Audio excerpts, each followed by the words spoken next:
Dimitri Pavlenko. 8h43. La revue de presse d'Europe 1, Olivier Delagarde. Ce matin, vous ne nous parlez pas de l'assassinat de cette surveillante par un adolescent de 14 ans. Mais non, il ne faut pas, Dimitri. On n'aimerait pas être accusé à nouveau par le président de la République de laver le cerveau des Français à grands coups de faits divers sans signification. Non, dormez, braves gens. Il ne s'est rien passé d'important hier à nos gens.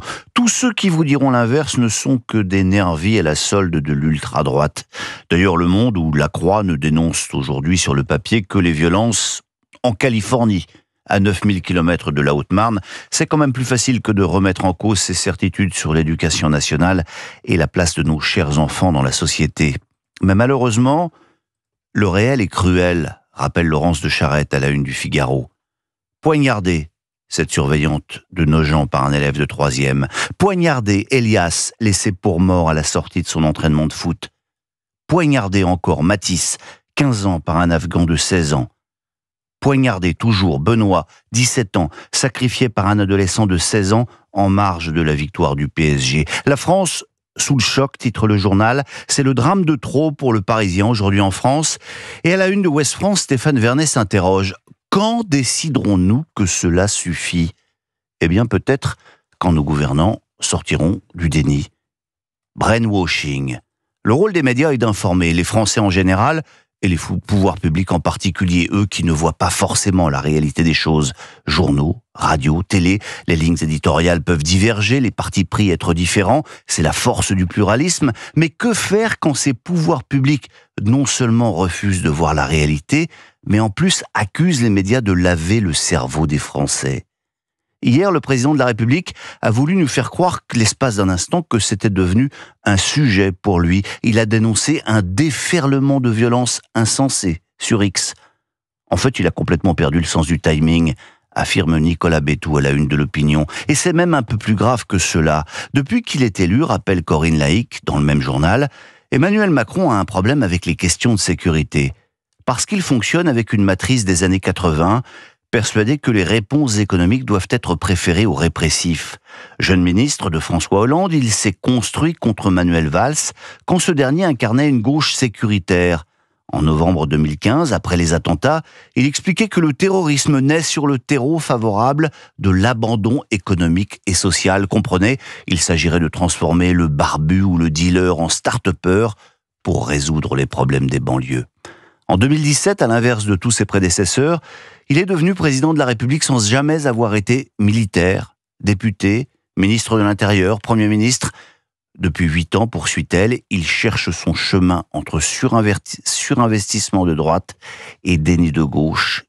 Il ne l'a pas trouvé. Alors une fois cela dit, que faire ? Eh bien, peut-être déjà poser le bon constat. Pour ce faire, lisez la tribune de Joachim Le Floch-Imad dans le Figaro. Enseignant, essayiste, il nous offre une vision clinique de la situation. Cette violence prend ses racines dans la lignée des théories de l'éducation nouvelle, écrit-il. L'école s'est transformée en contre-société libertaire.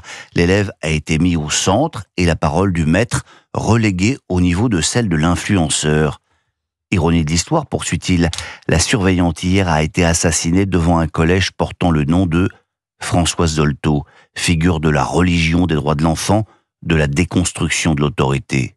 Alors installer des portiques d'aéroport, légiférer sur l'achat des couteaux, l'heure n'est pas à sécuriser l'enfer, écrit-il, mais à reconstruire une société malade, puisque privée de cap, de pilote et d'espérance. Quoi d'autre dans les journaux, Olivier Delagarde ? Écoutez, on va tenter de faire plaisir à notre président qui veut que l'on soit positif. Vivatech, le grand salon des technologies et des startups, fait la une des Échos, qui publie un cahier tout en anglais sur le salon. Vivatech, viva la Startup Nation. Même si factuellement, écrit David Barou, la vérité nous oblige à reconnaître que la French Tech ne va pas si bien. Les levées de fonds sont plus difficiles et certaines promesses se sont transformées en faillite. Non, pour trouver un événement français qui vraiment se porte comme un charme, il faut encore tourner quelques pages du même numéro des Échos. Le problème, je vous préviens, c'est pas très écolo.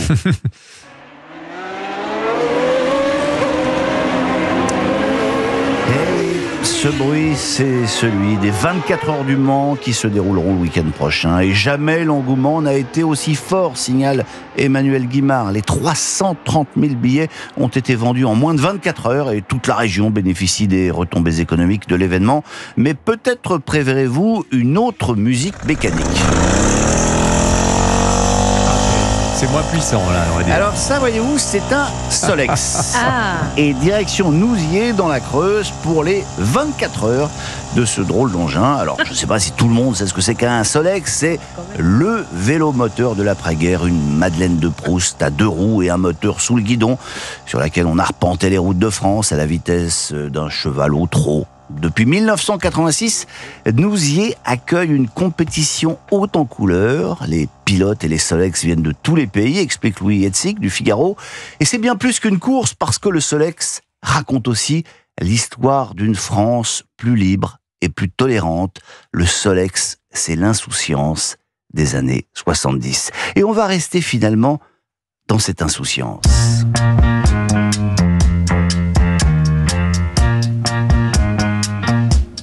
Avec ces quelques notes qui devraient vous éclairer, parce que ça fait 1 an qu'elle nous a quittés, Françoise Hardy a droit à la une du cahier Et vous du Figaro à l'occasion du 1er anniversaire de sa disparition. Une anthologie de ses chansons de jeunesse sort en édition limitée, nous indique le journal. L'occasion de réentendre sa voix, ses chansons et de se replonger dans une époque où les garçons et les filles se promenaient dans la rue 2 par 2, avant non pas de s'entretuer, mais de se dire adieu. Sous aucun prétexte, je ne veux avoir de réflexe malheureux. Il faut que tu m'expliques un peu mieux comment te dire adieu. Bon, on vous dit pas adieu, Olivier de la Garde, on vous dit à demain. À demain. Pour une nouvelle revue de presse.